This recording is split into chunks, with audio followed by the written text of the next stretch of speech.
महायोगी पायलट बाबा जी अपनी पुस्तक में यह बताते हैं कि तुम्हारी आस्था ही तुम्हें ईश्वर से ज़रूर मिलवाएगी। जितनी ज़्यादा तुम्हारी आस्था होगी उतनी जल्दी तुम ईश्वर को प्राप्त कर सकते हो।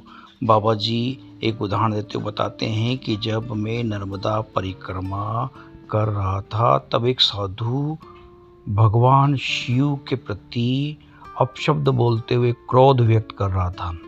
मैंने जब उस साधु से पूछा कि तुम भगवान शिव जी के प्रति ऐसा क्यों बोल रहे हो, उन्होंने बताया कि मुझे एक महात्मा मिले थे कि उन्होंने बताया था कि इतने लाख मंत्रों का जप आप कर लोगे तो आपको भगवान शिव प्राप्त हो जाएंगे। अगले ही दिन से संत ने कम भोजन करके और पूरी आस्था के साथ नियत मंत्रों का जाप किया, लेकिन भगवान शिव के दर्शन उनको नहीं हुए। इस कारण से वे भगवान शिव के विरुद्ध क्रोध व्यक्त कर रहे थे। तब मैंने उन्हें बताया कि तुम्हारे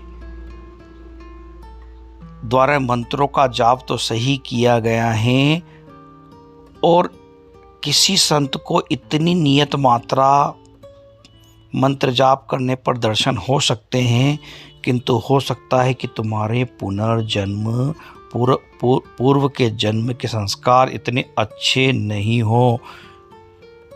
अतः उन बंधनों से छूटने के लिए तुम्हें और मंत्र जाप करने की आवश्यकता है।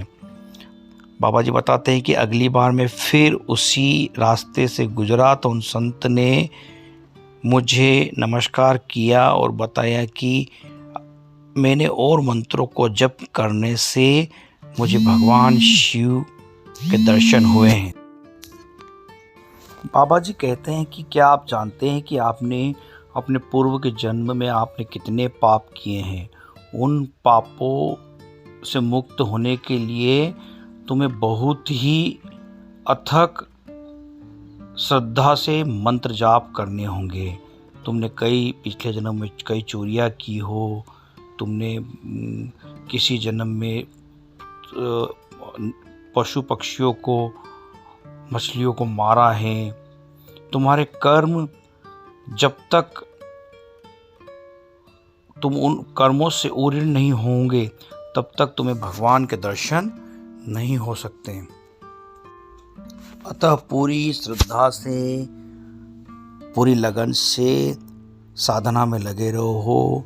यदि मंत्र जाप करते हो तो मंत्र जाप करते रहो, ध्यान करते हो तो ध्यान करते रहो। एक दिन अवश्य सफलता मिलेगी। ओम नमः शिवाय, ओम नमः शिवाय। जय महायोगी पायलट बाबा।